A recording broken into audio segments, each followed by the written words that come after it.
आजकल नई नई मशीनें और टेक्नोलॉजी बहुत आगे बढ़ गई हैं। इसकी वजह से दुनिया में पैसा तो बहुत आया है, पर इसका मतलब यह नहीं कि सबकी जिंदगी अच्छी हो गई है।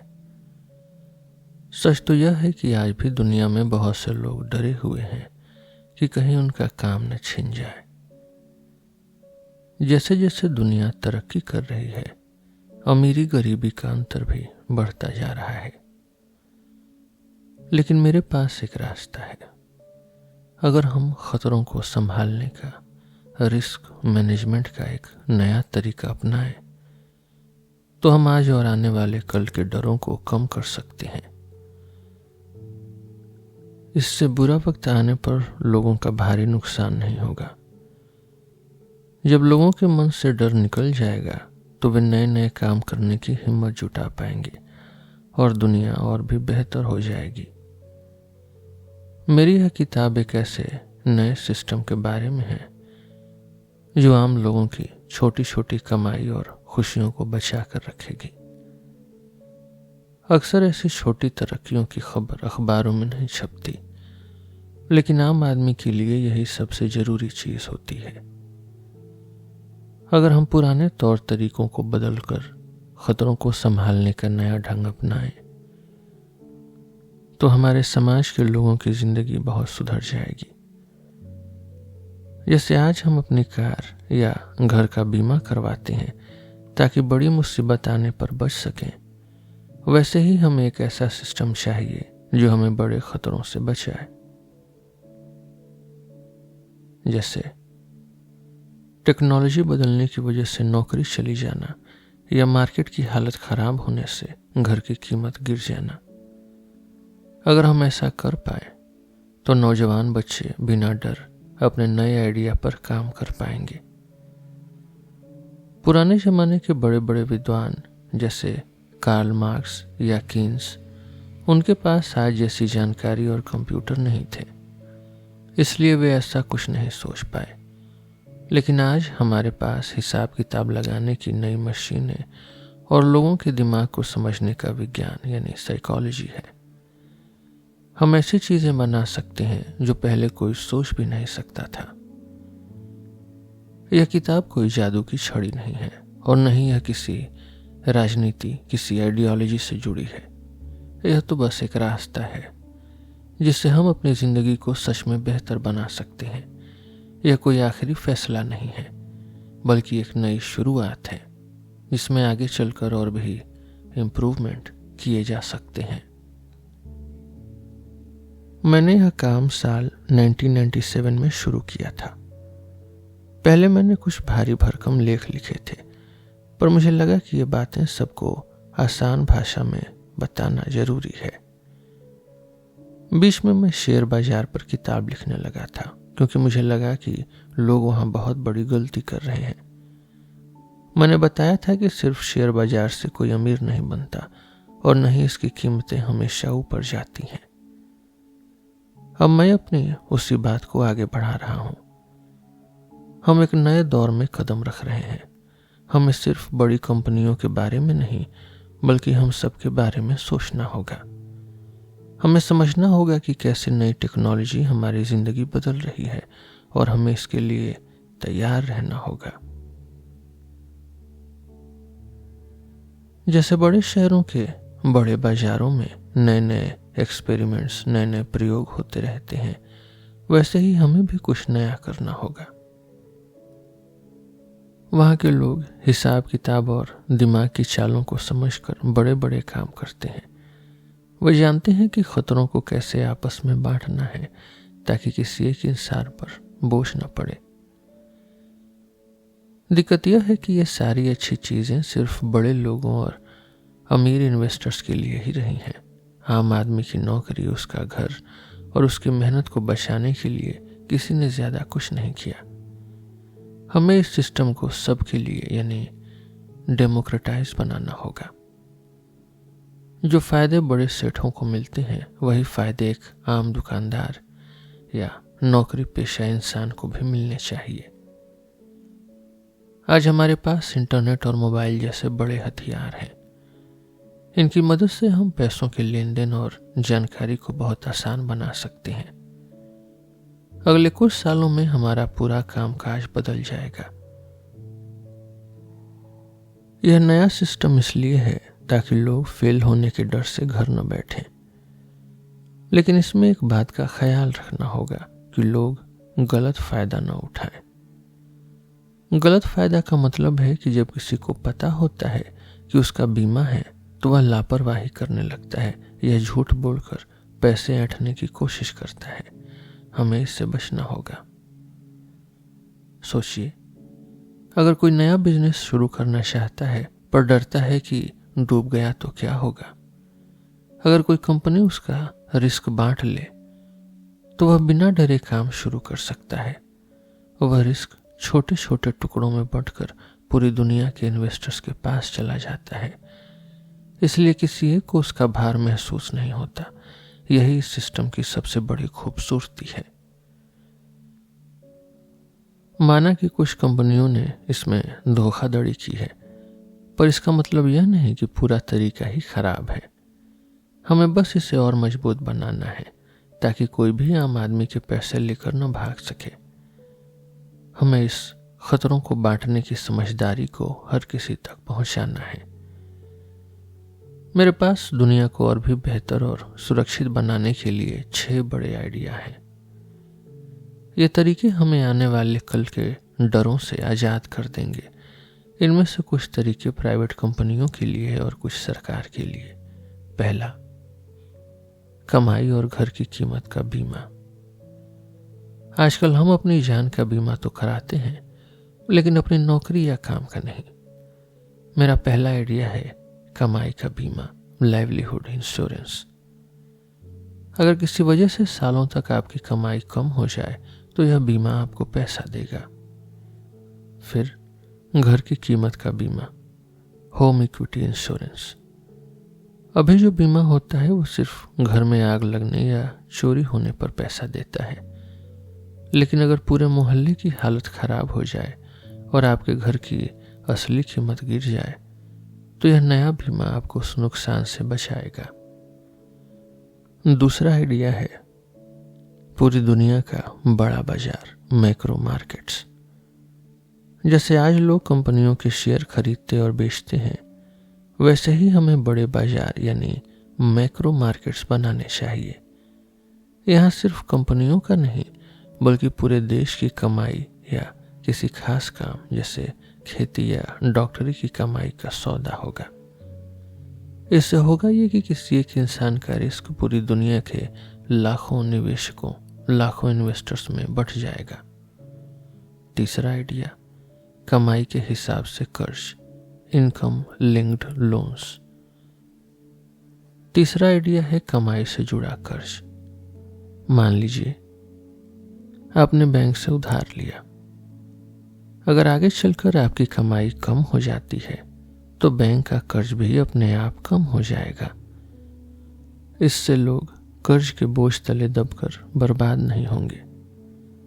चौथा आइडिया है बराबरी का बीमा, इनइक्वालिटी इंश्योरेंस। चौथा आइडिया सरकार के लिए है।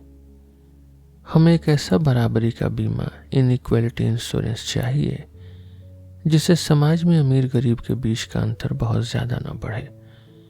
अगर भविष्य में अमीर बहुत ज्यादा अमीर और गरीब बहुत ज्यादा गरीब होने लगे तो टैक्स का सिस्टम अपने आप उसे ठीक कर दे।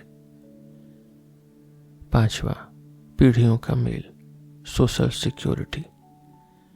पांचवा तरीका है पीढ़ियों वाला बीमा, इंटरजेनरेशनल सोशल सिक्योरिटी। इसमें आज की जवान पीढ़ी और आने वाली पीढ़ी आपस में रिस्क बांटती है। अगर एक पीढ़ी पर कोई मुसीबत आए तो दूसरी पीढ़ी उसकी मदद करे। छठा, देशों के बीच समझौता, इंटरनेशनल एग्रीमेंट्स। छठा आइडिया है कि अलग अलग देश आपस में हाथ मिलाएं। वे एक दूसरे के साथ ऐसा समझौता करें कि अगर एक देश की कमाई गिरती है तो दूसरा देश उसकी मदद करेगा। एक छोटी कहानी से समझिए। सोचिए, शिकागो में रहने वाली एक भारतीय लड़की है जो वायलिन बजाना सीखना चाहती है। उसे डर है कि अगर वह इसमें कामयाब नहीं हुई तो उसका क्या होगा। लेकिन नए सिस्टम की वजह से वह इंटरनेट पर ऐसा कर्ज लेती है जिसमें एक शर्त है, अगर भविष्य में वायलिन बजाने वालों की कमाई कम हुई तो उसे कर्ज का पूरा पैसा वापस नहीं करना होगा। उसका रिस्क पूरी दुनिया के लोगों ने थोड़ा थोड़ा बांट लिया। वहीं उसके रिश्तेदार भारत के एक छोटे गांव में रहते हैं। उनकी कंपनी शायद बंद होने वाली है, लेकिन उनकी कंपनी ने कमाई का बीमा यानी लाइवलीहुड इंश्योरेंस ले रखा है, इसलिए उन्हें डरने की जरूरत नहीं है। उसके मम्मी पापा इंग्लैंड में रहते हैं और उन्हें डर है कि उनके घर की कीमत गिर जाएगी, लेकिन उन्होंने घर की कीमत का बीमा लिया है जो उन्हें नुकसान से बचाएगा। पुराने जमाने में हमारे पास जानकारी जुटाने के साधन नहीं थे।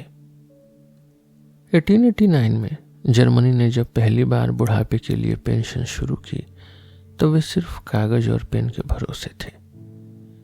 आज हमारे पास बहुत तेज कंप्यूटर और इंटरनेट है। हम आसानी से हिसाब किताब रख सकते हैं और दुनिया के किसी भी कोने के रिस्क को दूसरे कोने से जोड़ सकते हैं। आज के दौर में हम अपनी कमाई, अपने घर और अपने सपनों को लेकर बहुत डरे रहते हैं। इस डर की वजह से हम नए काम शुरू नहीं कर पाते। अगर हम इन 6 तरीकों को अपना लें तो दुनिया से यह बेमतलब का डर खत्म हो जाएगा और हर कोई अपनी काबिलियत के हिसाब से आगे बढ़ सकेगा।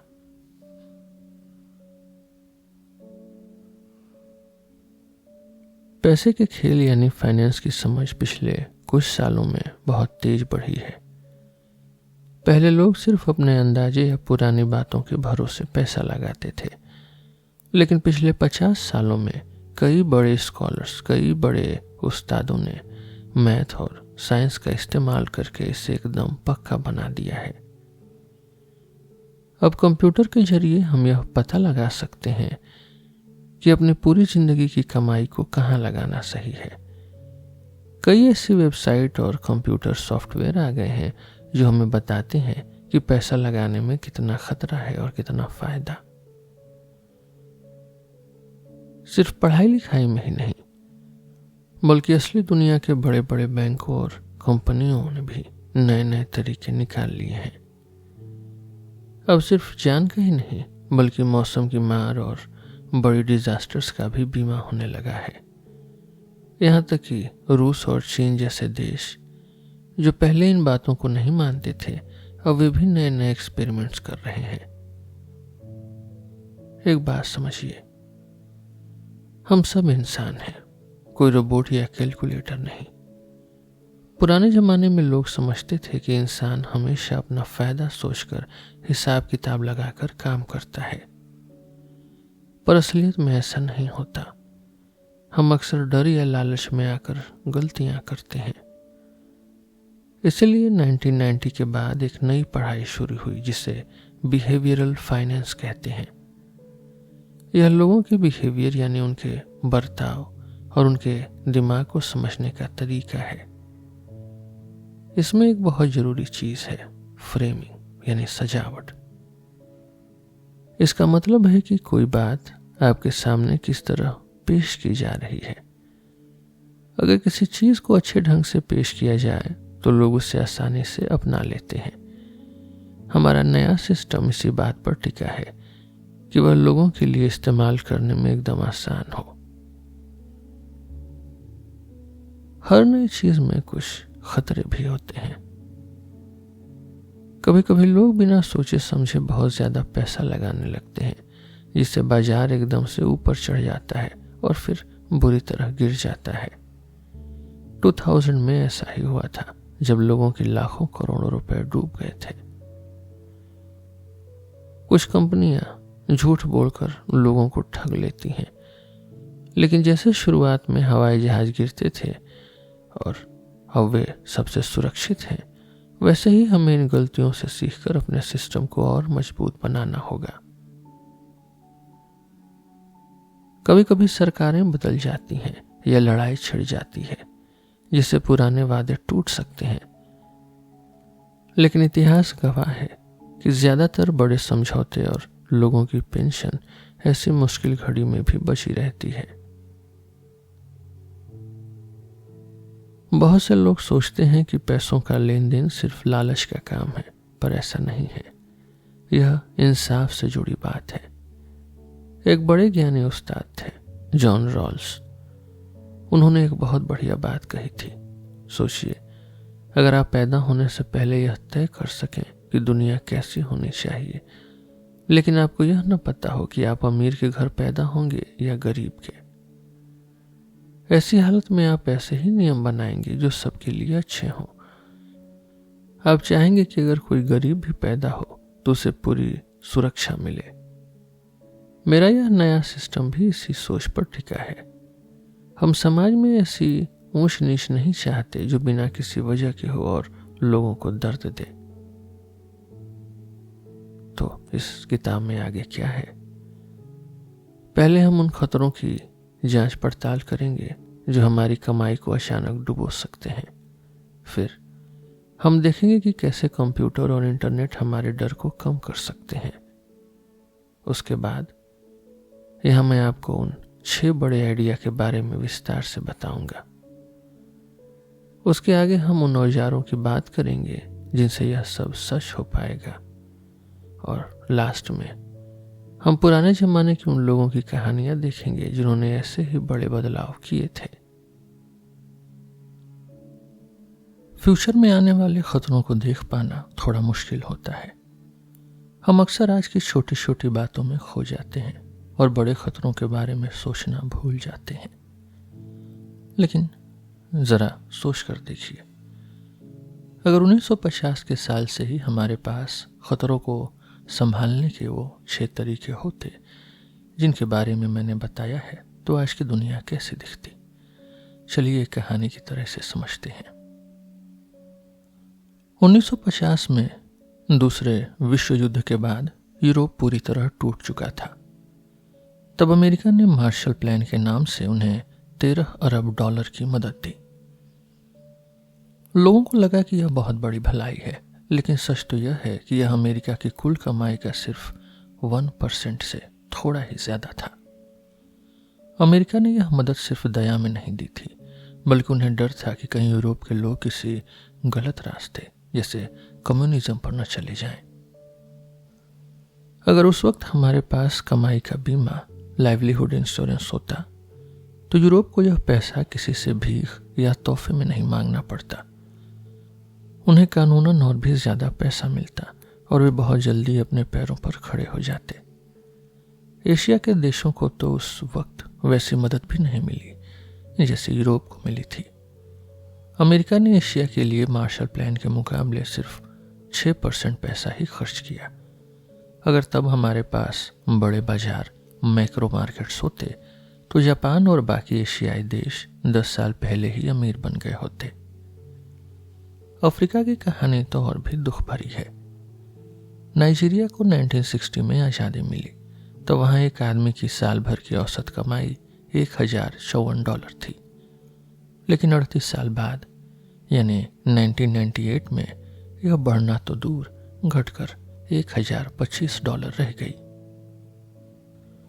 अगर नाइजीरिया ने अमीर देशों के साथ कमाई से जुड़ा समझौता यानी जीडीपी एग्रीमेंट किया होता, तो आज वहां गरीबी, बीमारियां और लड़ाइयां इतनी नहीं होती। लाखों लोग जो बीमारियों से मर गए वे आज जिंदा होते, क्योंकि उनके पास इलाज के लिए बहुत पैसा होता। सोचिए, अगर हमारे पास घर की कीमत का बीमा होता, तो शहरों में जब लोग डर कर अपने घर सस्ते में बेचकर भागते हैं, तो वैसा नहीं होता। लोगों के घर की कीमत सुरक्षित रहती और शहर बर्बाद नहीं होते। पैसे के मामले में भी बहुत सुधार होता। 1960 से 1980 के बीच पूरी दुनिया में महंगाई बहुत बढ़ गई थी। जिन लोगों ने अपनी पूरी जिंदगी की कमाई बचा कर रखी थी या जो पेंशन के भरोसे थे, उनकी बचत की कीमत मिट्टी के भाव हो गई। अगर हमारे पास महंगाई से जुड़ा पैसा इंडेक्स्ड मनी होता, तो किसी की मेहनत की कमाई बेकार नहीं जाती। जब इंसान को पता होता कि उसका बड़ा नुकसान नहीं होगा तो वह ज्यादा निडर हो जाता है। लोग नई नई मशीनें बनाते, नए काम शुरू करते और पूरी दुनिया में खुशहाली होती।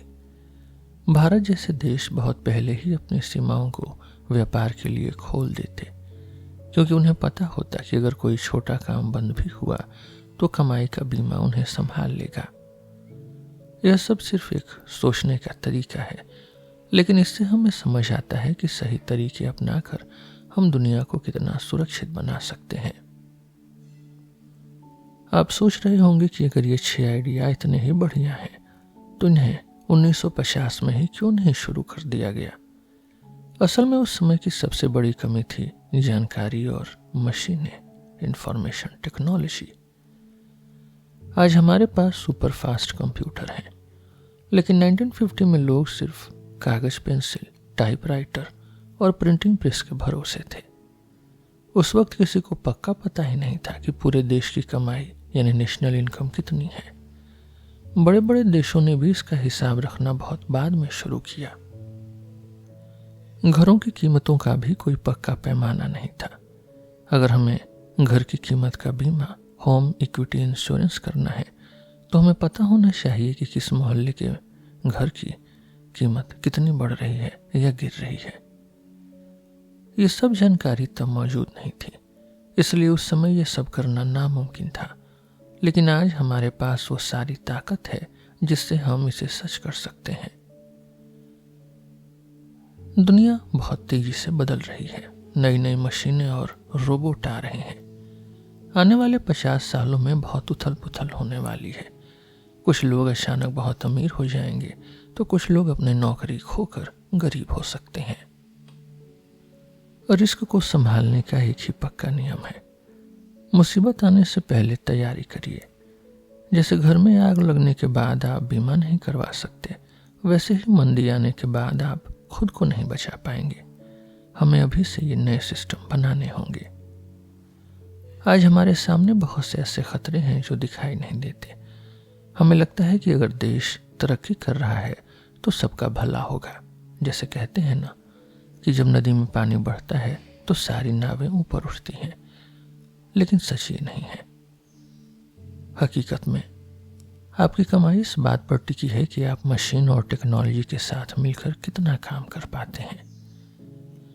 अगर कल को कोई ऐसी मशीन आ जाए जो आपका काम आपसे बेहतर करे तो आपकी मेहनत की कीमत कम हो जाएगी। लोग इस बारे में खुलकर बात नहीं करते क्योंकि ये बातें बहुत कॉम्प्लेक्स होती हैं। जैसे पहले लोग बीमारियों के बारे में बात करने से शर्माते थे, वैसे ही आज लोग और नेता पैसे के खतरे पर बात नहीं करते। नेता अक्सर यही दिखाते हैं कि वे आसमान से पैसे बरसा रहे हैं। वे ये नहीं बताते कि वो पैसा आपके टैक्स से ही आ रहा है। अगर वे इसे एक बीमा की तरह समझाएं तो सबको समझ आएगा कि जब एक पर मुसीबत आए तो सब मिलकर उसकी मदद कर रहे हैं। सबसे बड़ा नुकसान यह होता है कि रिस्क के डर से लोग नए और साहसी काम नहीं करते। कॉलेज में स्टूडेंट वही सब्जेक्ट्स चुनते हैं जिनमें पक्का काम मिले, जैसे वकालत या बिजनेस। वे म्यूजिक या साइंस जैसी चीजों में नहीं जाते क्योंकि उन्हें डर है कि अगर काम नहीं मिला तो क्या होगा। लोग बोरिंग और एक जैसे घर बनाते हैं क्योंकि उन्हें डर होता है कि अगर कुछ अलग बनाया तो उसे कोई खरीदेगा नहीं। सरकारें भी नए एक्सपेरिमेंट्स करने से डरती हैं और दूसरों की नकल करती हैं। इस डर की वजह से हमारी दुनिया बहुत बोरिंग और एक जैसी होती जा रही है। अगर हमें पता हो कि हमारा नुकसान नहीं होगा तो हर इंसान अपनी पसंद का काम करेगा और दुनिया में नई नई चीजों की बाढ़ आ जाएगी। अक्सर हमें लगता है कि समाज के ज्यादातर लोग बहुत सुखी और अमीर हैं, पर यह बस एक धोखा है। जो लोग पैसे के मामले में पीछे रह जाते हैं उनकी तकलीफ हमें दिखती ही नहीं है। वे अपनी गरीबी को छुपा कर रखते हैं। एक पत्रकार महिला थी, बारबरा। उसने अपनी अच्छी जिंदगी छोड़कर यह देखने का फैसला किया कि कम पढ़े लिखे लोग कैसे जीते हैं। उसने होटल में वेट्रेस का काम किया, सफाई वाली बनी और दुकानों में सामान बेचा। उसे पता चला कि पूरा दिन जी तोड़ मेहनत करने के बाद भी वो एक छोटा सा घर भी किराए पर नहीं ले पा रही थी। अकेले अमेरिका जैसे अमीर देश में भी लगभग 25% लोग ऐसे हैं जिनकी कमाई बहुत ही कम है, पर ये लोग कभी शिकायत नहीं करते। वे बस मुस्कुराकर अपना काम करते रहते हैं। अमीर लोग अब अपनी अलग कॉलोनियों, गेटेड कम्युनिटीज में रहने लगे हैं। वे ऐसी ऊंची सड़कों से गुजरते हैं जहां से गरीबी दिखे ही नहीं। हमें लगता है गरीब लोग असली नहीं हैं, जैसे हवाई जहाज की खिड़की से नीचे देखने पर लोग छोटे खिलौने जैसे लगते हैं। वैसे ही हम भी टीवी पर गरीबी देखकर उसे सच नहीं मानते। जब हम कामयाब होते हैं तो हमें लगता है कि ये सब हमारी अपनी मेहनत और अकल का नतीजा है। हम भूल जाते हैं कि इसमें किस्मत और समय का भी बड़ा हाथ है। एक रिसर्च में लोगों से पूछा गया कि उनकी कमाई क्यों बढ़ी। किसी ने भी ये नहीं कहा कि महंगाई की वजह से दाम बढ़े हैं। सब अपनी ही तारीफ करने लगे कि उन्होंने बहुत मेहनत की है। मुसीबत में हमारा परिवार सबसे बड़ा सहारा होता है। अगर एक की नौकरी चली जाए तो दूसरा उसका खर्च उठा लेता है, पर परिवार का ये सिस्टम छोटा होता है। अगर कोई अनबन हो जाए या पूरा परिवार ही किसी बड़ी मुसीबत में फंस जाए तो ये सहारा टूट जाता है। हमारी सरकार भी अमीर लोगों से ज्यादा टैक्स लेती है और उस पैसे से गरीबों की मदद करती है, जैसे बच्चों को मुफ्त पढ़ाई, अच्छी सड़कें और हॉस्पिटल देना। ये भी एक तरह से रिस्क को बांटने का तरीका है, पर हम ये नहीं मान सकते कि सरकार हमेशा ऐसे ही मदद करती रहेगी। आने वाले समय में नियम बदल भी सकते हैं। पिछली पूरी सदी में दुनिया ने बहुत तरक्की की है। भारत जैसे देशों में भी लोगों की कमाई बढ़ी है। हमें लगता है कि ये तरक्की हमेशा चलती रहेगी, पर याद रहे इसी बीच बड़ी लड़ाइयाँ और मंदी यानी ग्रेट डिप्रेशन भी आई थी। आने वाला वक्त कैसा होगा और नई मशीनें हमारी नौकरी छीनेंगी या नहीं, ये कोई नहीं जानता। हमें ये मानना होगा कि ये पैसे का खेल, ये कैपिटलिज्म बहुत बेरहम हो सकता है। ये बिना सोचे समझे किसी को भी सड़क पर ला सकता है। हमें ये नहीं सोचना चाहिए कि जिसके साथ बुरा हुआ वो उसका ही कसूर था। हमें एक ऐसा नया सिस्टम, न्यू ऑर्डर चाहिए जो हर इंसान की सुरक्षा दे सके, ताकि कोई भी अपनी राह से न भटके। हमें मिलजुल कर इस रिस्क का सामना करना होगा। अगर आपने 1970 या 1990 के समय की कहानियां सुनी होंगी तो आपको पता होगा कि कैसे कंप्यूटर और इंटरनेट के आने से पूरी दुनिया बदल गई थी। आज हमारी किस्मत काफी हद तक इन मशीनों से जुड़ी हुई है। मशीनें हमारे काम आसान तो करती हैं, पर वे अपने साथ कुछ बड़े खतरे भी लाती हैं।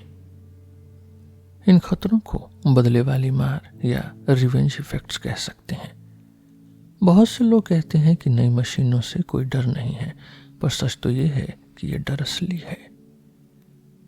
पुराने जमाने में इंग्लैंड में कुछ लोग थे जिन्हें लडाइट्स कहा जाता था। जब नई मशीनें आईं और लोगों की नौकरियां जाने लगी तो इन लोगों ने गुस्से में आकर मशीनों को तोड़ना शुरू कर दिया। मशीन तोड़ना तो गलत तरीका था, पर उनका डर एकदम सही था। हाथ से कपड़ा बुनने वालों की जगह भाप से चलने वाली मशीनों ने ले ली थी और वे बेचारे बेरोजगार हो गए थे। बहुत से लोग कहते हैं कि मशीन आने से काम खत्म नहीं होता।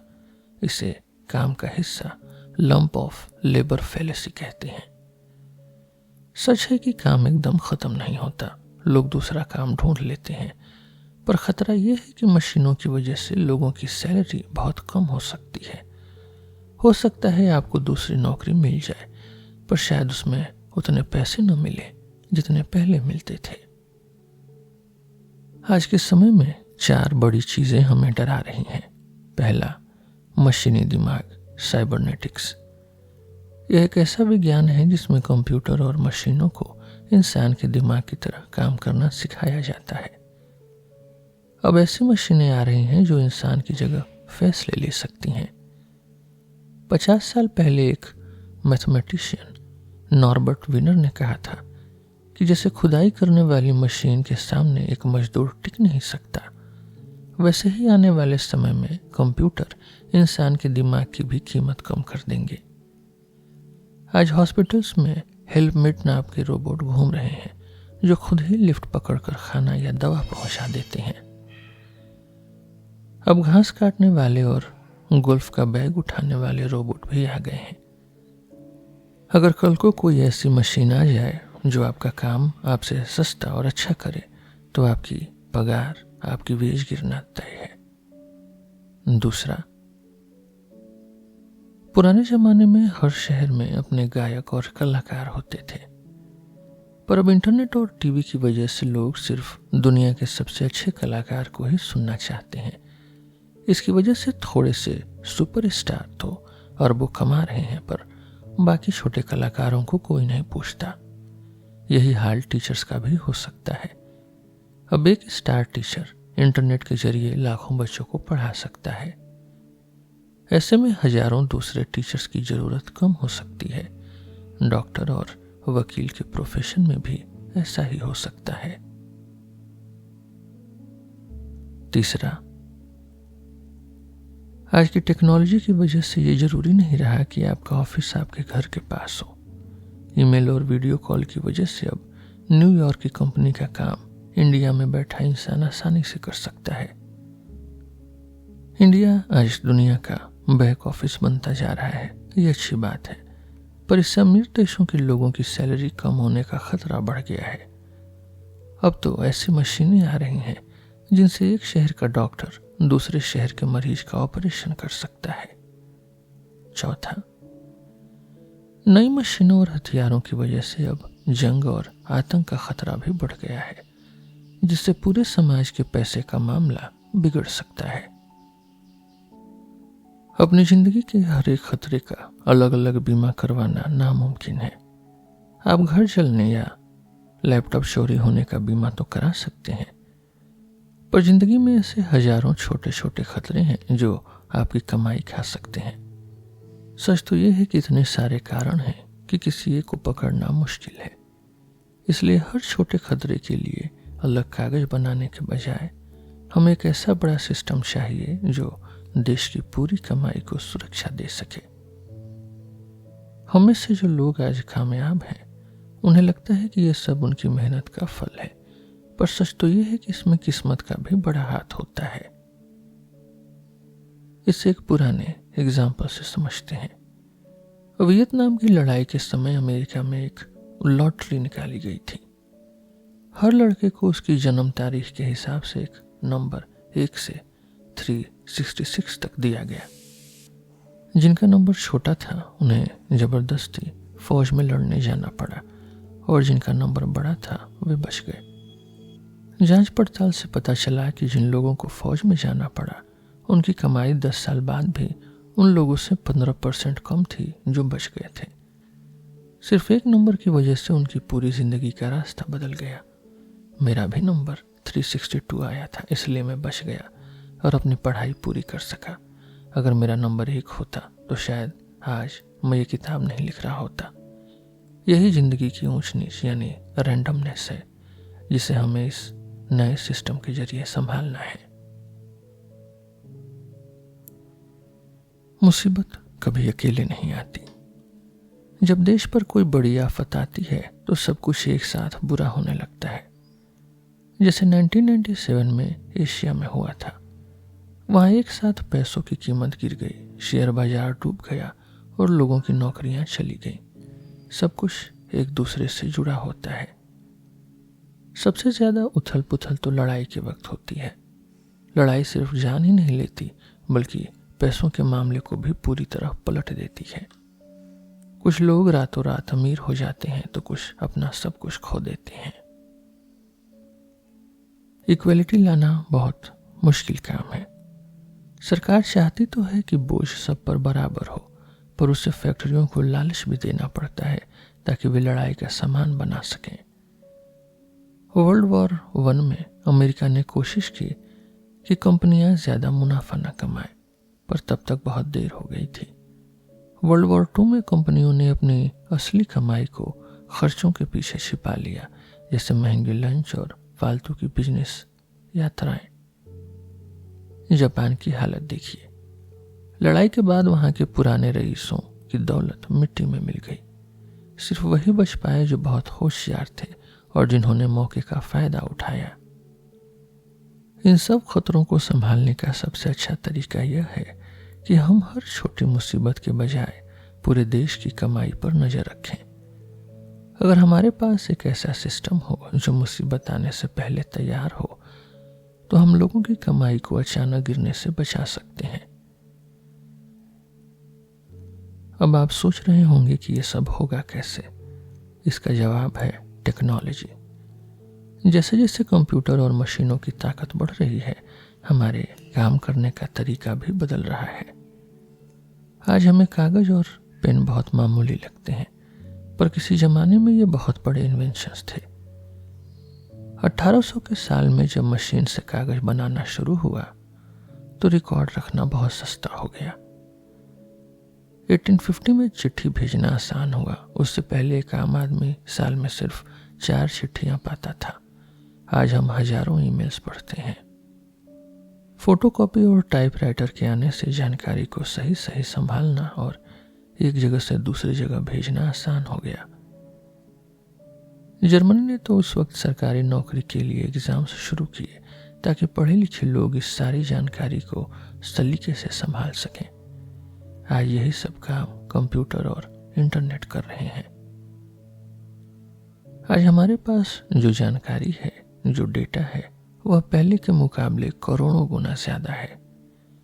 आज सरकारें और बड़े बैंक हर पल का हिसाब रखते हैं, कितनी महंगाई है और कितने लोग काम कर रहे हैं। वर्ल्ड बैंक अब पूरी दुनिया की कमाई का हिसाब एक ही तरीके से रखता है। इससे हेरा फेरी पकड़ना आसान हो गया है। अब हमारे पास ऐसे पैमाने हैं जो बताते हैं कि घरों की कीमत कितनी है या किसी खास काम में कितनी कमाई हो रही है। आने वाले समय में ये जानकारी, ये डेटा और भी बढ़ेगी। इससे हम ऐसे नए तरह के बीमा, ऐसे नए तरह के इंश्योरेंस बना पाएंगे जो सीधे आपकी कमाई को सुरक्षा देंगे। पुराने जमाने में पैसा मतलब सिर्फ हाथ में रहने वाले सिक्के या नोट होते थे, लेकिन अब दुनिया बदल रही है। अब डिजिटल पैसा आ गया है।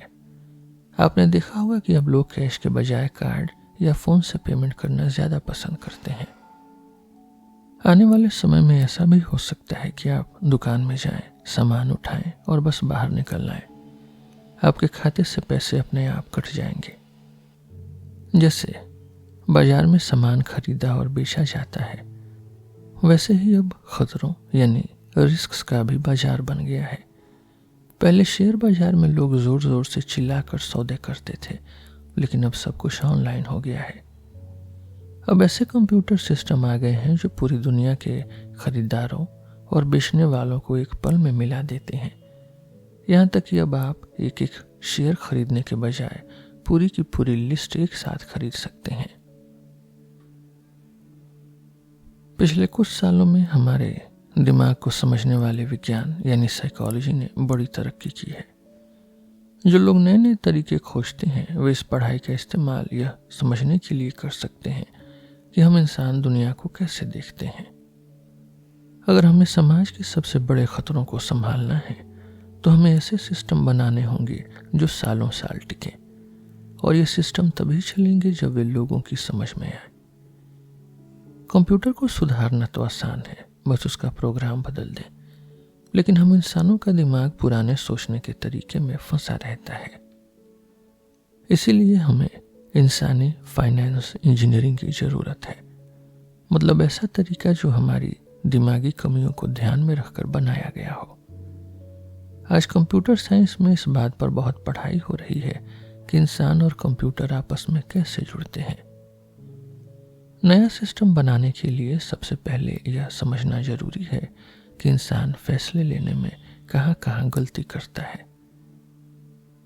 जानकारों ने साबित किया है कि हमारा दिमाग इस बात से धोखा खा जाता है कि कोई बात हमारे सामने कैसे पेश की जा रही है। इसे फ्रेमिंग कहते हैं।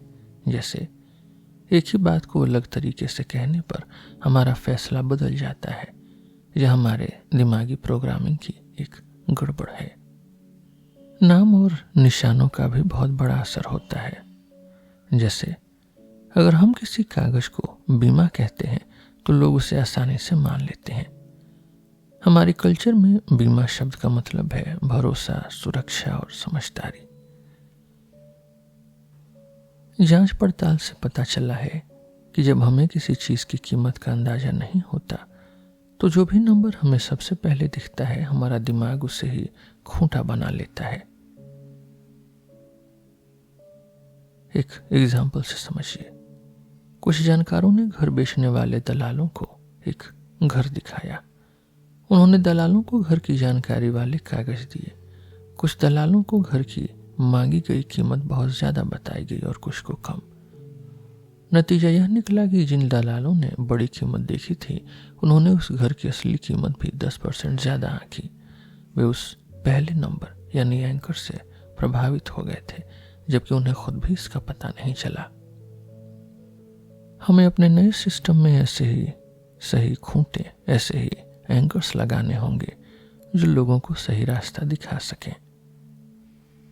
हमारा दिमाग फायदे और नुकसान को अलग अलग तराजू में तौलता है। जानकारों ने एक एक्सपेरिमेंट किया। उन्होंने 2 ग्रुप्स को एक बीमारी से बचने के लिए 2 प्रोग्राम चुनने को कहे। ग्रुप 1, उनसे कहा गया कि प्रोग्राम ए से 200 लोगों की जान पक्का बच जाएगी। सबने इसे ही चुना, वे रिस्क नहीं लेना चाहते थे। ग्रुप 2, उनसे कहा गया कि प्रोग्राम सी से 400 लोग पक्का मर जाएंगे। इस बार लोगों ने इसे नहीं चुना। उन्होंने एक दूसरा रिस्क वाला प्रोग्राम चुना, इस उम्मीद में कि शायद कोई भी न मरे। मतलब जब बात नुकसान की आती है तो इंसान उसे टालने के लिए बहुत बड़ा रिस्क लेने को तैयार हो जाता है। यही वजह है कि लोग बीमा की किस्त भरने को भी एक नुकसान मानते हैं और उससे बचते हैं। हमें इसे ऐसे पेश करना होगा कि बीमा की किस्त एक नुकसान नहीं बल्कि एक इन्वेस्टमेंट या फायदे जैसा लगे। इंसान अक्सर छोटी छोटी बातों पर बहुत ज्यादा डरता है, जैसे मिक्सर या प्रेस खराब होने का डर, जिसके लिए वह वारंटी खरीद लेता है, लेकिन वह अपनी नौकरी जाने या कमाई कम होने जैसे बड़े खतरों पर ध्यान नहीं देता। हमें वही खतरे डराते हैं जिनकी फोटो हमारे दिमाग में साफ होती है, जैसे हवाई जहाज का गिरना। लेकिन जो खतरे धीरे धीरे आते हैं, जैसे काम की अहमियत कम होना, उनकी फोटो साफ नहीं होती। हमारा दिमाग तभी काम करता है जब बात दिल तक पहुंचे, जब उसमें इमोशंस हो। एक और मजेदार रिसर्च हुई। एक स्टूडेंट ने लोगों को फोन करके पूछा कि क्या आप कभी कैंसर की बीमारी के लिए चंदा इकट्ठा करेंगे। लगभग आधे लोगों ने हाँ कह दिया, क्योंकि सिर्फ पूछने में क्या जाता है। 3 दिन बाद कैंसर संस्था की तरफ से सच में फोन आया और काम मांगा गया। जिन लोगों से पहले सवाल पूछा गया था उनमें से 31% लोग काम करने को तैयार हो गए, जबकि बाकी लोगों में से सिर्फ 4% तैयार हुए। ऐसा इसलिए हुआ क्योंकि उन लोगों ने पहले हाँ कहकर अपने दिमाग में अपनी एक ऐसी फोटो बना ली थी कि वे एक मददगार इंसान है और वे अपनी बात से मुकर नहीं पाए। अगर हम सही तरीके अपनाएं तो लोग एक दूसरे की मदद करने और समाज के रिस्क को साथ मिलकर बांटने के लिए भी ऐसे ही तैयार हो जाएंगे। इंसान का नेचर ऐसा है कि अगर आप उसके साथ अच्छा करेंगे तो वह भी आपके साथ अच्छा ही करेगा। इसे लेन देन की बराबरी या रेसिप्रोसिटी कहते हैं। हमें क्या सही लगता है और क्या गलत, यह हमारी सोच पर टिका है। इसे समझने के लिए एक एक्सपेरिमेंट खिलाया गया जिसका नाम था आखिरी फैसला। इस खेल में एक आदमी को पैसे दिए जाते हैं और उसे दूसरे आदमी के साथ वो पैसे बांटने होते हैं। दूसरा आदमी या तो बंटवारा मान सकता है या उसे ठुकरा सकता है। अगर वह ठुकरा दे तो किसी को कुछ नहीं मिलेगा, देखा गया कि अगर पहला आदमी बहुत कम पैसे जैसे 20% से कम देता है तो दूसरा आदमी उसे ठुकरा देता है, भले ही उसे कुछ न मिले, पर वह नाइंसाफी बर्दाश्त नहीं करता। इससे सबूत मिलता है कि हमारे लिए पैसा ही सब कुछ नहीं है, बराबरी और इज्जत भी जरूरी चीज है। एक और एक्सपेरिमेंट में देखा गया कि अगर एक ही खेल का नाम बदल दिया जाए तो लोगों का बिहेवियर बदल जाता है। अगर खेल का नाम भलाई का खेल या कम्युनिटी गेम हो तो लोग मिलजुल कर खेलते हैं, लेकिन अगर नाम वॉल स्ट्रीट गेम या बाजार का खेल रख दिया जाए तो लोग सेल्फिश हो जाते हैं, खुदगर्ज हो जाते हैं।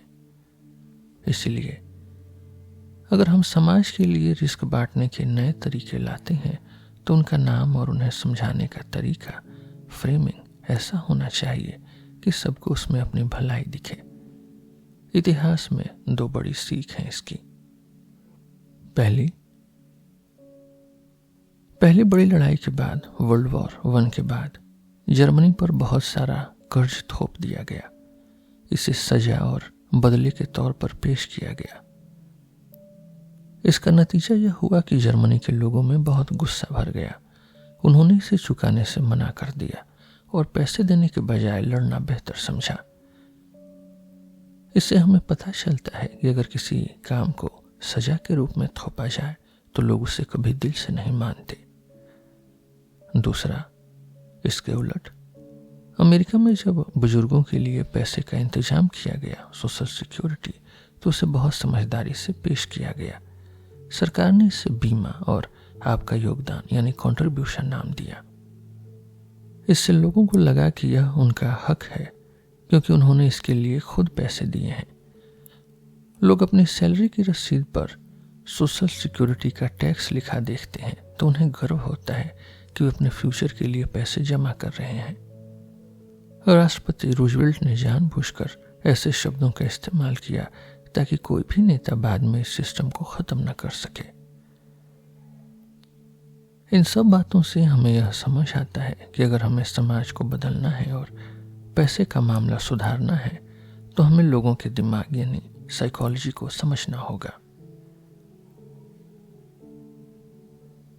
अब तक हमने देखा कि हमारी जिंदगी में पैसे के मामले में कितने बड़े खतरे छिपे हैं, लेकिन इन खतरों से लड़ने के लिए हमें सिर्फ किताबी बातें नहीं बल्कि नई खोज, इन्वेंशन की जरूरत है। हमें लगता है कि खोज का मतलब सिर्फ नई मशीन या बिजली का बल्ब बनाना होता है, लेकिन बीमा यानी इंश्योरेंस भी एक तरह की बहुत बड़ी खोज है। सोचिए, पुराने जमाने में जब पहली बार बीमा इंश्योरेंस शुरू हुआ होगा तो लोगों को कितना अजीब लगा होगा, पर आज यह हमारी जिंदगी की सबसे जरूरी चीज बन गई है। एक इंटरेस्टिंग कहानी सुनिए। शायद आपको यकीन न हो, पर एक बहुत ही आसान चीज को दुनिया तक पहुंचने में सालों लग जाते हैं। पहले लोग भारी सूटकेस हाथ में उठाकर चलते थे। 1972 में एक आदमी बर्नार्ड सैडो को ख्याल आया कि क्यों न सूटकेस के नीचे पहिए लगा दिए जाएं। हैरानी की बात यह है कि उस समय बड़े बड़े दुकानदारों ने इसे बेचने से मना कर दिया। उन्हें लगा कि कोई इसे नहीं खरीदेगा।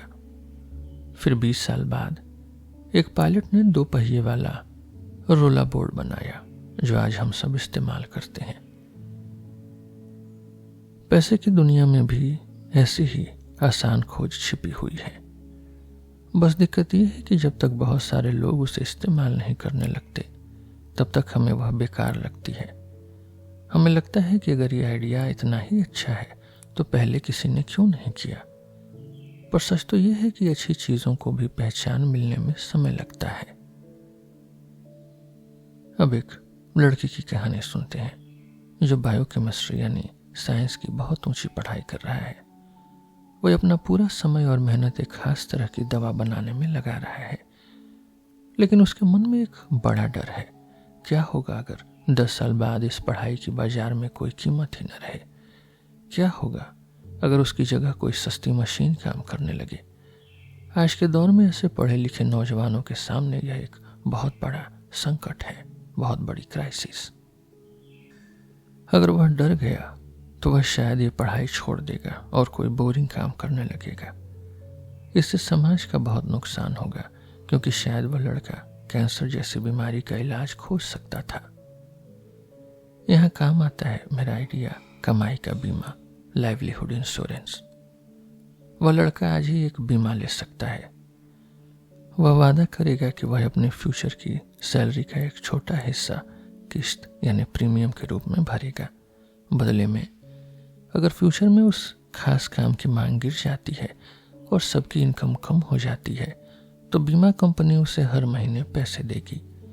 इससे उसका खर्चा भी चलता रहेगा और वह बिना डरे अपनी पसंद की खोज, पसंद की रिसर्च जारी रख पाएगा। यही तरीका हम घर की कीमत के लिए भी लगा सकते हैं। अगर आपके पूरे मोहल्ले में घरों की कीमतें गिर जाएं, तो यह बीमा आपको उस घाटे से बचा लेगा। इससे लोग बिना डरे नए काम शुरू कर पाएंगे और दुनिया और भी प्रोग्रेस करेगी। अब तक हमने देखा कि कमाई का बीमा, लाइवलीहुड इंश्योरेंस कितना जरूरी है, लेकिन इसे बनाना इतना आसान नहीं था, क्योंकि पहले हमारे पास पक्की जानकारी नहीं थी। अब कंप्यूटर और इंटरनेट की मदद से हम ऐसा सिस्टम बना सकते हैं जो हर किसी के काम आए, चाहे वो मजदूर हो, फैक्ट्री में काम करने वाले हों या दफ्तर के बाबू हों।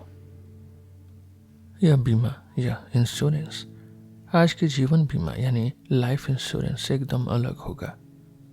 पुराना बीमा सिर्फ तब पैसा देता है जब कोई बड़ी दुर्घटना हो जाए या किसी की जान चली जाए, लेकिन कमाई का बीमा आपकी सैलरी को धीरे धीरे घटने से बचाएगा। अगर सालों तक आपकी मेहनत की कीमत कम होती जाए, तो यह बीमा आपको सहारा देगा। बीमा कंपनियों को एक बात का डर रहता है, कहीं लोग जानबूझकर काम करना न छोड़ दें ताकि उन्हें बीमा का पैसा मिल सके। इसे गलत फायदा उठाना या मोरल हजार्ड कहते हैं। इससे बचने के लिए एक बहुत बढ़िया तरीका निकाला गया है। आपकी बीमा राशि, आपके इंश्योरेंस अमाउंट को आपके अकेले के काम से नहीं, बल्कि पूरे बाजार के औसत यानी ऑक्यूपेशनल इंडेक्स से जोड़ा जाएगा।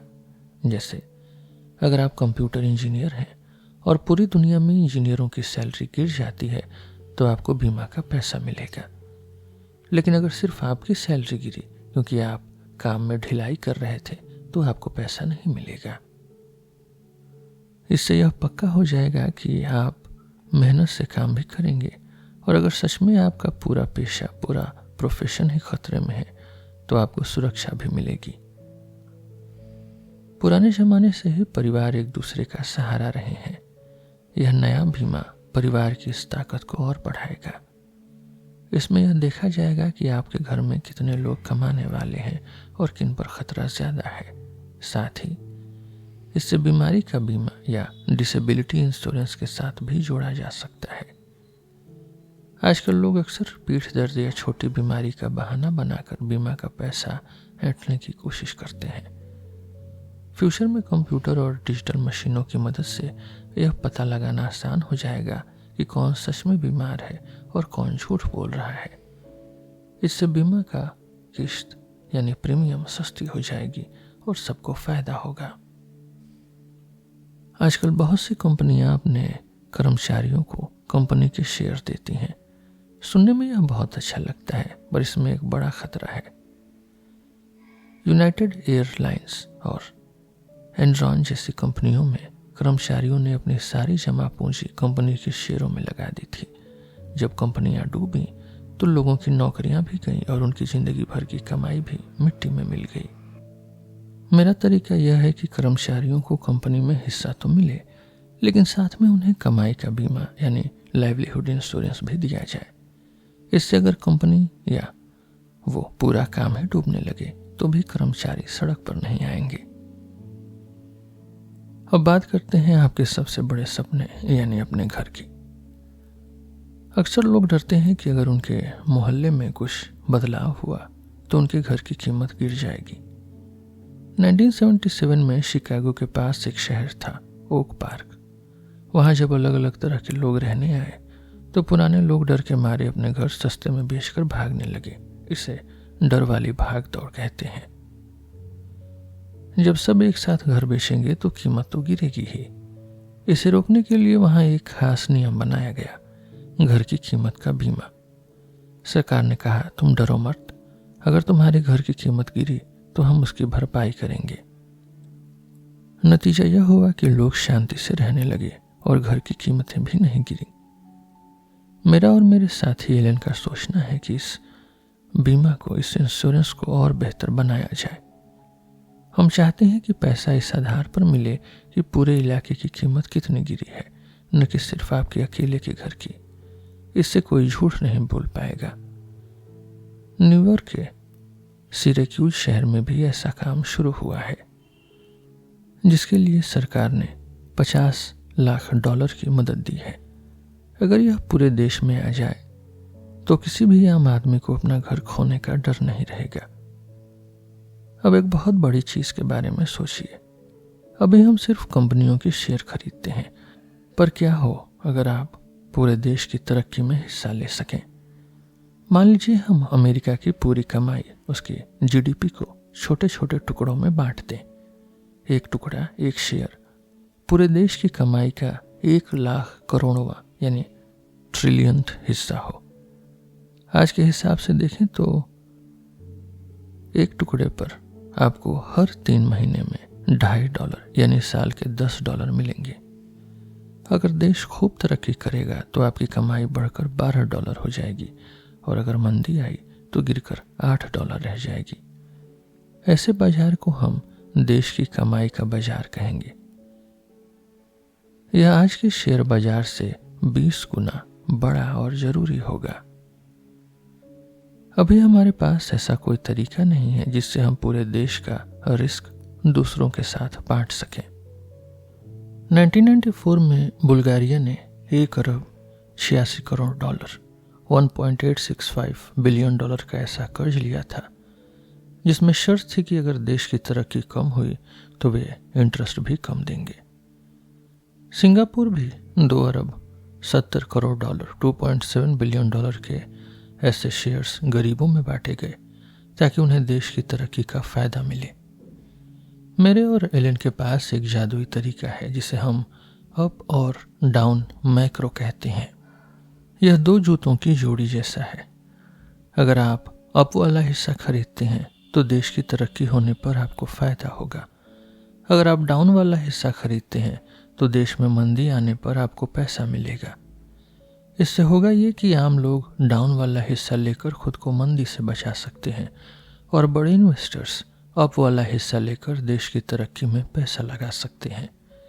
इससे सबको सुरक्षा मिलेगी और पैसे का मामला एकदम साफ रहेगा। पैसे के मामले में इंसाफ की बात जब आती है तो हमें इसे खतरों को संभालने के तरीके से देखना चाहिए, रिस्क मैनेजमेंट के तरीके से। 2000 में बोनो जैसे बड़े सितारों ने एक मुहिम चलाई थी कि गरीब देशों का कर्ज माफ कर दिया जाए। यह सुनने में तो बहुत अच्छा लगता है, लेकिन इससे एक दिक्कत होती है। आगे चलकर कोई इन देशों को कर्ज देने से डरेगा। इससे बेहतर तरीका यह है कि कर्ज के कागज में ही यह लिख दिया जाए कि अगर देश की तरक्की कम हुई तो कर्ज भी अपने आप कम हो जाएगा। बुल्गारिया ने ऐसा करके दिखाया है। यह कोई दान पुण्य नहीं है, बल्कि समझदारी से खतरों को संभालना है। इससे पूरी दुनिया के इन्वेस्टर्स मिलकर किसी एक देश का बोझ उठा सकते हैं। सोचिए, अगर हम हर देश की तरक्की को मिलाकर एक पूरी दुनिया का शेयर, एक वर्ल्ड शेयर बना दें, इसमें दुनिया की हर कीमती चीज शामिल होगी। यह आज के किसी भी बाजार से बहुत बड़ा होगा। इस बाजार की कीमत से हमें पता चलेगा कि दुनिया में क्या चल रहा है, चाहे वो नई मशीनें हों, तेल और बिजली का मामला हो या एनवायरनमेंट में आने वाले बदलाव। इसकी कुल कीमत इतनी ज्यादा होगी कि हमने आज तक अपने बाजारों में उतने बड़े नंबर नहीं देखे होंगे। अभी तक हम देश की तरक्की को जीडीपी से नापते हैं, लेकिन यह एकदम सही तरीका नहीं है। कभी कभी देश में लड़ाई छिड़ जाए या कोई बड़ी आफत आ जाए तब भी जीडीपी बढ़ जाता है, क्योंकि मरम्मत का काम यानी रिपेयर वर्क बढ़ जाता है। पर क्या इसका मतलब ये है कि लोग खुश हैं? बिल्कुल नहीं। इसलिए जानकारों ने मेजर ऑफ इकोनॉमिक वेलफेयर यानी भलाई का पैमाना बनाया है। इसमें से लड़ाई के खर्च को घटा दिया जाता है और लोगों के आराम और सुख सुविधाओं को जोड़ा जाता है। आने वाले समय में हमें ऐसे ही पैमाने पर बाजार बनाने चाहिए ताकि असली भलाई की जांच पड़ताल हो सके। क्या आपने कभी सोचा है कि कुछ सालों तक किसी काम में बहुत पैसा मिलता है और फिर अचानक सब कुछ ठप हो जाता है? इसे मकड़ी का जाला कहते हैं, कॉबवेब साइकिल। यह ऐसे काम करता है, जब किसी दिन जैसे डॉक्टरी में खूब पैसा मिलता है तो उसे देखकर हजारों बच्चे वही पढ़ाई करने लगते हैं। सालों बाद जब वे सब पढ़ाई पूरी करके निकलते हैं तो बाजार में उनकी भीड़ हो जाती है और सबकी इनकम गिर जाती है। फिर इसे देखकर अगली पीढ़ी वो पढ़ाई करना छोड़ देती है, जिससे आगे चलकर डॉक्टरों की कमी हो जाती है। अगर हमारे पास काम धंधे का बाजार हो, ऑक्यूपेशनल मार्केट्स हो, तो लोगों को 20 साल आगे की तस्वीर साफ दिखेगी। इससे वे बिना डरे अपना कैरियर चुन पाएंगे और बीमा कंपनियां भी उन्हें सुरक्षा दे पाएंगी। जिंदगी की एक बहुत बड़ी चिंता यह है कि कहीं हमारे घर की कीमत न गिर जाए। अगर घर की कीमत सिर्फ 10% भी गिरती है तो आपकी जिंदगी भर की जमा पूंजी खत्म हो सकती है। अभी हमारे पास घर की कीमत के खतरों को बांटने का कोई बड़ा बाजार नहीं है। अतीत में हमने देखा है कि कई शहरों में घरों की कीमतें 25% से 40% तक गिर गई थीं। हमें ऐसे बाजार चाहिए जहां लोग अपने शहर के घरों की कीमतों के हिसाब से सौदे कर सकें। इससे घर खरीदने वालों और बैंकों दोनों की सुरक्षा मिलेगी। जब लोग अपनी आंखों के सामने इन बड़े बाजारों की कीमतों को ऊपर नीचे होते देखेंगे तो उनका सोचने का तरीका बदल जाएगा। अभी हम सिर्फ आज की छोटी छोटी बातों पर ध्यान देते हैं, लेकिन जब आप टीवी पर देखेंगे कि पूरे देश की कीमत या आपकी नौकरी की कीमत आज कितनी है तो आप लंबी रेस का सोचना शुरू करेंगे। भले ही इसमें थोड़ा सट्टा बढ़ जाए, स्पेकुलेशन बढ़ जाए, लेकिन इससे हमें अपने असली खतरों की पहचान होगी। पूरी दुनिया के लोग मिलजुल कर एक दूसरे का रिस्क बांटेंगे, जिससे किसी एक इंसान पर मुसीबत का पहाड़ नहीं टूटेगा।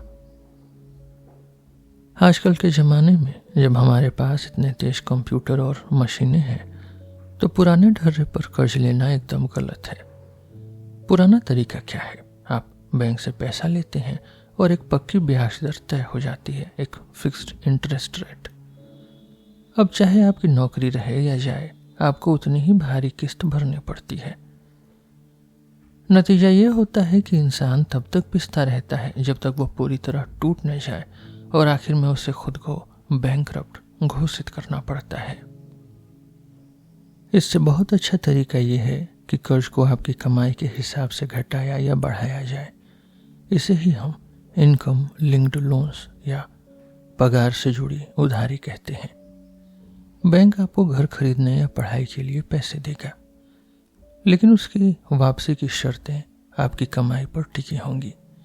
अगर आप खूब पैसा कमा रहे हैं तो आप थोड़ी ज़्यादा किस्त देंगे। अगर अचानक आपकी पगार कम हो गई या काम मंदा पड़ गया तो बैंक की किस्त भी अपने आप कम हो जाएगी। मिल्टन फ्रीडमैन नाम के एक बड़े एक्सपर्ट ने 1962 में ही ये बात अपनी किताब में लिखी थी। उन्होंने कहा था कि पढ़ाई के लिए कर्ज देना किसी कंपनी के शेयर खरीदने जैसा होना चाहिए, पर उस समय यह सब करना बहुत महंगा और मुश्किल था क्योंकि लोगों का हिसाब रखना कठिन था। अब नई मशीनों और इंटरनेट की मदद से यह सब चुटकियों में हो सकता है। यहाँ एक डर ये रहता है कि कहीं कोई इंसान जानबूझकर काम करना न छोड़ दे ताकि उसे कर्ज न चुकाना पड़े। इसे गलत फायदा उठाना या मोरल हजार्ड कहते हैं। इसका सलूशन ये है कि आपकी किस्त सिर्फ आपकी कमाई पर नहीं बल्कि आपके जैसे दूसरे लोगों की औसत कमाई पर भी टिकी होगी। मान लीजिए आप एक डॉक्टर हैं। अगर पूरे देश के डॉक्टरों की कमाई गिरती है तभी आपकी किस्त कम होगी, लेकिन अगर बाकी डॉक्टर खूब कमा रहे हैं और सिर्फ आप घर पर बैठे हैं तो आपको राहत नहीं मिलेगी।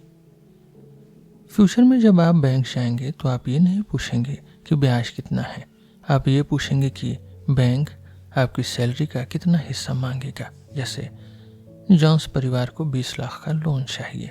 एक बैंक कहेगा 30 साल तक अपनी कमाई का 10% हमें देना, दूसरा कहेगा अपनी कमाई का 5% और अपने जैसे दूसरे परिवारों की औसत कमाई का 4% देना। आप अपनी जरूरत के हिसाब से वो कर्ज चुनेंगे जो आपको सबसे सिक्योर, सबसे सुरक्षित महसूस कराए। कुछ एग्जाम्पल्स लेते हैं। भले ही ये नया लगे, पर इसके कुछ सबूत पहले भी मिले हैं। मिशेलिन टायर कंपनी ने एक बार ऐसा कर्ज लिया था जिसमें शर्त थी कि अगर बाजार मंदा रहा तो वे पैसा कम लौटाएंगे। येल यूनिवर्सिटी 1970 के दौर में इस यूनिवर्सिटी ने बच्चों को पढ़ाई के लिए ऐसा ही कर्ज दिया था, पर वहां एक दिक्कत ये आई कि सिर्फ उन्हीं बच्चों ने यह कर्ज लिया जिन्हें पता था कि वे आगे चलकर कम कमाएंगे।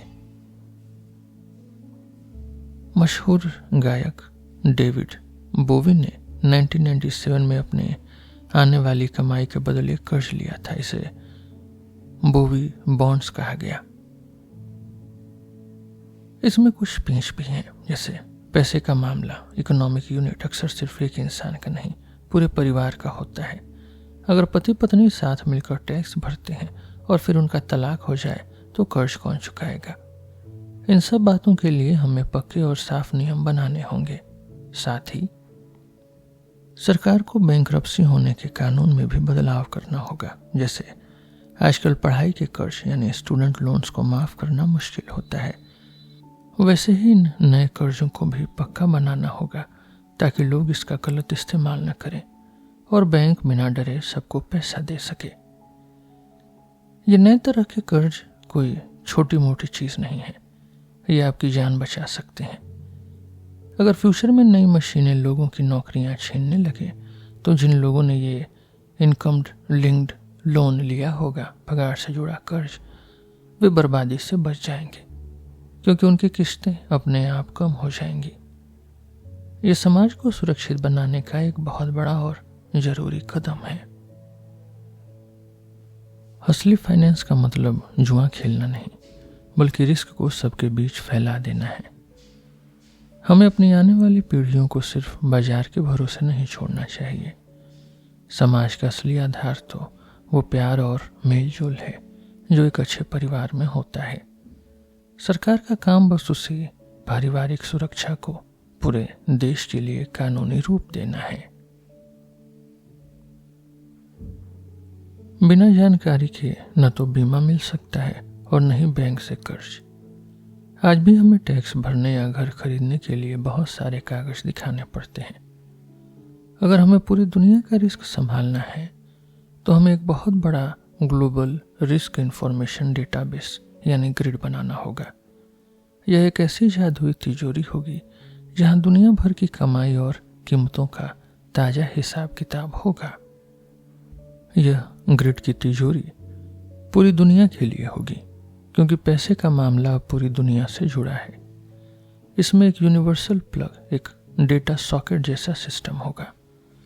जैसे एक ही चार्जर से कई फ़ोन चार्ज हो जाते हैं, वैसे ही इस सिस्टम से दुनिया भर के कंप्यूटर प्रोग्राम आसानी से जुड़ पाएंगे और जानकारी ले पाएंगे। इस तिजोरी में हर इंसान की कमाई का पूरा इतिहास होगा। आप खुद तय कर पाएंगे कि आपको अपनी कौन सी जानकारी किसे दिखानी है। इससे होगा ये कि सरकार भी झूठ नहीं बोल पाएगी। आजकल कुछ सरकारें अपने देश की तरक्की के बारे में गलत आंकड़े दिखा देती हैं, लेकिन इस तिजोरी में सब कुछ साफ साफ दिखेगा।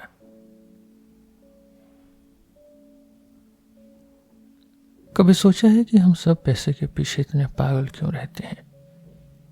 एक जांच पड़ताल में पता चला कि अखबारों में महंगाई यानी इन्फ्लेशन शब्द का इस्तेमाल सेक्स से भी ज्यादा किया जाता है। लोग इतने परेशान इसलिए हैं क्योंकि पैसे की कीमत का कोई भरोसा नहीं है।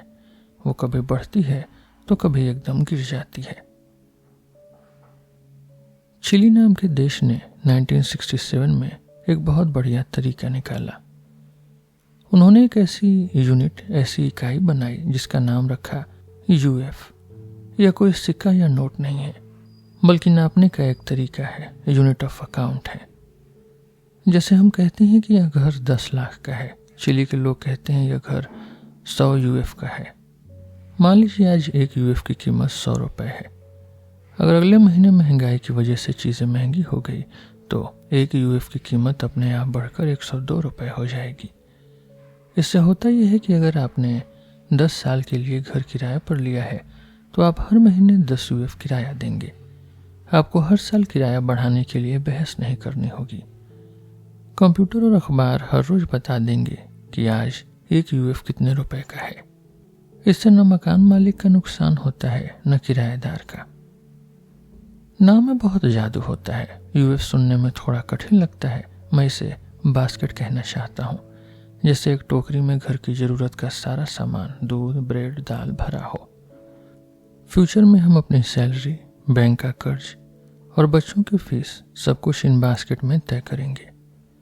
हमें हर रोज अखबार देखने की भी जरूरत नहीं पड़ेगी। हमारा फ़ोन और कार्ड इतने स्मार्ट होंगे कि वो अपने आप हिसाब लगा लेंगे। हम बस बास्केट में सोचेंगे और महंगाई का डर हमेशा के लिए ख़त्म हो जाएगा। अगर हम नापने का यह नया तरीका अपना लें तो महंगाई और मंदी का डर ख़त्म हो जाएगा। हमारी मेहनत की कमाई सुरक्षित रहेगी और समाज में पैसे का मामला बहुत आसान हो जाएगा। अब तक मैंने आपको जो भी बड़े आइडिया बताए हैं उन्हें सच करने के लिए सिर्फ बातें काफ़ी नहीं हैं। हमें 2 बड़े काम करने होंगे। पहला, हमें खतरों की गहराई से जांच पड़ताल करनी होगी ताकि हम समझ सकें कि कौन सा रिस्क कहाँ छुपा है। दूसरा, हमें बड़े बड़े नेताओं और संस्थाओं को मनाना होगा कि वे इन आइडिया को लोगों तक पहुंचाएं। खतरों को पहचानने का मतलब है यह पता लगाना कि मुसीबत कहाँ से आ सकती है और उसे नापने का सही तरीका क्या है। इसके लिए हमें बेहतर पैमाने चाहिए। आजकल ज़्यादातर पैमाने यानी इंडेक्सेस बहुत पुराने और कमज़ोर हैं। इसके लिए हमें स्ट्रेंज बेड फेलोज यानी अजीब पार्टनर ढूंढने होंगे, मतलब ऐसे लोग जिनका आपस में कोई लेना देना न हो, ताकि उनका रिश्ता एक जैसा न हो। अगर हम पूरी दुनिया के अलग अलग लोगों को एक साथ जोड़ दें तो समाज बहुत मजबूत हो जाएगा। पैसे की दुनिया में बदलाव अक्सर धीरे धीरे आता है। हमें लगता है कि जो आज चल रहा है वही हमेशा से था, पर सच तो ये है कि हमारी आज की बड़ी बड़ी संस्थाएं जैसे बैंक या शेयर बाजार कभी किसी के दिमाग की एक अनोखी खोज थी। अगर हम इतिहास को समझे तो हम जान पाएंगे कि फ्यूचर में आने वाले नए तरीके कैसे काम करेंगे। चलिए पैसे की दुनिया की 4 बड़ी इन्वेंशंस की कहानी सुनते हैं। पहला, सिक्कों और पैसों का जन्म। हजारों साल पहले सिक्के नहीं होते थे। लोग सोने चांदी के टुकड़ों को तराजू में तौलकर लेन देन करते थे। सोचिए, हर बार बाजार जाने पर तराजू साथ ले जाना कितनी मुसीबत होगी। फिर 7वीं सदी में सिक्कों की खोज हुई। सिक्कों पर एक स्टैंप लगी होती थी जो बताती थी कि इसका वजन कितना है। इससे तराजू का झंझट खत्म हो गया और हर कोई आसानी से व्यापार करने लगा। अब हम कागज के नोटों से आगे बढ़कर डिजिटल पैसे की तरफ जा रहे हैं। जैसे सिक्कों ने व्यापार को आसान बनाया, वैसे ही डिजिटल पैसा छोटे से छोटे लेन देन को भी आसान बना देगा। फिर दूसरा, शेयर बाजार यानी स्टॉक मार्केट का जादू। आजकल हर कोई शेयर यानी स्टॉक खरीदने की बात करता है, पर 19वीं सदी से पहले यह बहुत डरावना काम था। पुराने समय में अगर आपने किसी कंपनी में पैसा लगाया और वो कंपनी डूब गई तो कर्जदार आपका घर, जमीन और आपकी सारी जमा पूंजी छीन सकते थे। आपको जेल भी जाना पड़ सकता था। लेकिन 1811 में न्यूयॉर्क में एक नया नियम बना जिसे लिमिटेड लायबिलिटी यानी सीमित जिम्मेदारी कहा गया। इसका मतलब था कि अगर कंपनी डूबी तो आपका सिर्फ उतना ही पैसा डूबेगा जितना आपने लगाया है। कोई आपका घर या जमीन नहीं छीन सकता। शुरुआत में नेताओं को डर था कि इस नियम से लोग बहुत ज़्यादा रिस्क लेने लगेंगे और गलत फ़ायदा उठाएंगे, पर हुआ इसका उल्टा। इस नियम की वजह से आम लोगों ने भी कंपनियों में पैसा लगाना शुरू किया और आज बड़े बड़े व्यापार खड़े हो गए। तीसरा, फ्यूचर्स मार्केट, भविष्य के सौदे। इसे कहानी से समझिए। मान लीजिए एक व्यापारी के पास चावल का बड़ा गोदाम है। उसे डर है कि अगले साल चावल के दाम गिर जाएंगे और उसे भारी नुकसान होगा। वहीं एक हलवाई को डर है कि कहीं चावल के दाम बढ़ न जाए, जिससे उसकी मिठाई महंगी हो जाएगी। अब ये दोनों क्या करें? यहाँ काम आता है फ्यूचर्स मार्केट। वे आज ही एक दाम तय कर लेते हैं जिस पर वे फ्यूचर में चावल का लेन देन करेंगे। इससे दोनों का डर खत्म हो जाता है। सबसे पहले ऐसा बाजार 1600 के दशक में जापान के ओसाका शहर में शुरू हुआ था। वहां चावल का सौदा करने के लिए बाकायदा एक नियम बनाया गया था। फिर चौथा, लाइफ इंश्योरेंस यानी जीवन बीमा। पुराने जमाने में अगर घर के कमाने वाले की मौत हो जाती तो परिवार सड़कों पर आ जाता था। बीमा यानी इंश्योरेंस की खोज ने इस बड़े रिस्क को हजारों लोगों में बांट दिया। लोग थोड़ा थोड़ा पैसा जमा करते हैं और जिस पर मुसीबत आती है उसे वो सारा पैसा मिल जाता है। शुरुआत में लोगों को लगता था कि यह मौत का सौदा है, पर धीरे धीरे सबको समझ आया कि यह तो परिवार की सुरक्षा का सबसे बड़ा सबूत है। इन सब कहानियों से एक ही बात समझ आती है कि जब भी कोई नया आइडिया आता है तो लोग पहले डरते हैं, पर जब वो आइडिया कामयाब हो जाता है तो पूरी दुनिया उसे अपनाने लगती है। मेरा यह नया सिस्टम, न्यू फाइनेंशियल ऑर्डर, भी इन्हीं पुराने खोजों की तरह दुनिया को सुरक्षित बनाने का एक नया तरीका है।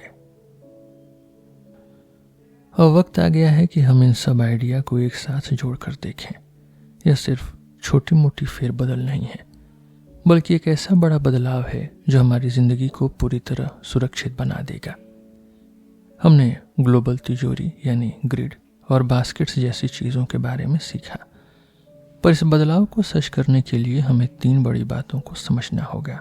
पहला, रिस्क मैनिफेस्टेशन, खतरों को साफ साफ देखना। सबसे बड़ी रुकावट हमारे दिमाग में है। हम अक्सर छोटे छोटे खतरों पर तो ध्यान देते हैं, पर बड़े खतरों को भूल जाते हैं। जैसे हम इस बात की चिंता तो करते हैं कि अगले 6 महीने में बाजार कैसा रहेगा, पर हम यह नहीं देखते कि अगले 20-30 सालों में मशीनों की वजह से समाज में अमीरी गरीबी का अंतर कितना बढ़ सकता है। जब हमारे पास देश की कमाई का बाजार होगा, मैक्रो मार्केट्स होंगे, तो हमें अपनी सैलरी और अपने घर की कीमत के खतरे टीवी पर पल पल दिखेंगे। जब खतरा साफ दिखेगा तभी लोग उससे बचने के लिए बीमा लेंगे। दूसरा, साइकोलॉजिकल फ्रेमिंग, बात कहने का सही तरीका। मैंने इस पूरी किताब में एक बात बार बार कही है, नाम और निशानों में बहुत ताकत होती है। अगर हम किसी चीज को सही तरीके से पेश करें तो लोग उसे आसानी से अपना लेते हैं। जैसे जर्मनी में इसे बीमा कहा गया तो लोगों को भरोसा हुआ। अमेरिका में टैक्स को योगदान, कंट्रीब्यूशन कहा गया तो लोगों ने खुशी खुशी पैसे दिए। हमें इन नए नए तरीकों को ऐसे पेश करना होगा कि लोगों को लगे कि वे अपनी मर्जी से अपनी सुरक्षा के लिए यह कदम उठा रहे हैं। यह कोई मजबूरी नहीं, बल्कि समझदारी वाली बात होनी चाहिए। तीसरा, नए नए प्रयोग करना, फंडामेंटल एक्सपेरिमेंटेशन। हम सिर्फ किताबों की बातों से यह नहीं जान सकते कि कौन सा तरीका सबसे अच्छा है। हमें छोटे छोटे एक्सपेरिमेंट्स करने होंगे। इतिहास गवाह है कि अच्छी चीजें हमेशा प्रयोगों से ही आई हैं, एक्सपेरिमेंट से ही निकली हैं। जैसे जापान से हमने फ्यूचर्स सीखे और चिली से हमने बास्केट का तरीका सीखा। सरकारों और कंपनियों को चाहिए कि वे नए नए आइडिया आजमाएं, भले ही उनमें फेल होने का थोड़ा डर हो, क्योंकि इन्हीं एक्सपेरिमेंट से वो रास्ता निकलेगा जिसे पूरी दुनिया बाद में कॉपी करेगी। अगर यह न्यू फाइनेंशियल ऑर्डर, यह पैसे का नया सिस्टम सच हो गया तो दुनिया पूरी तरह बदल जाएगी। बीमा कंपनियां सिर्फ मौत का नहीं, बल्कि आपकी नौकरी की और घर की कीमत का भी बीमा करेंगी। बैंक आपको ऐसा कर्ज देंगे जिसकी कीमत आपकी कमाई कम होने पर अपने आप कम हो जाएगी। नेता लोग सिर्फ राजनीति नहीं करेंगे, बल्कि अमीर गरीब के अंतर को कम करने के लिए पक्के नियम बनाएंगे। नई मशीनें हमारे लिए नए खतरे तो ला रही हैं, पर हमें उन्हीं मशीनों का इस्तेमाल इन खतरों को खत्म करने के लिए करना होगा। हमें सिर्फ हाथ पर हाथ धरकर नहीं बैठना है। हमें अपनी सुरक्षा के लिए खुद आगे बढ़कर इन नए मौकों का फायदा उठाना होगा। जब हम सब मिलकर एक दूसरे का रिस्क बांट लेंगे, तब जाकर एक ऐसी दुनिया बनेगी जहां कोई भी पीछे नहीं छूटेगा।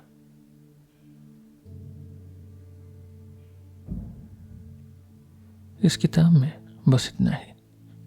हम फिर मिलेंगे आपसे एक नए एपिसोड में एक नई किताब के साथ। मेरा नाम है रोहित और आप सुन रहे थे सिलेबस विथ रोहित। धन्यवाद।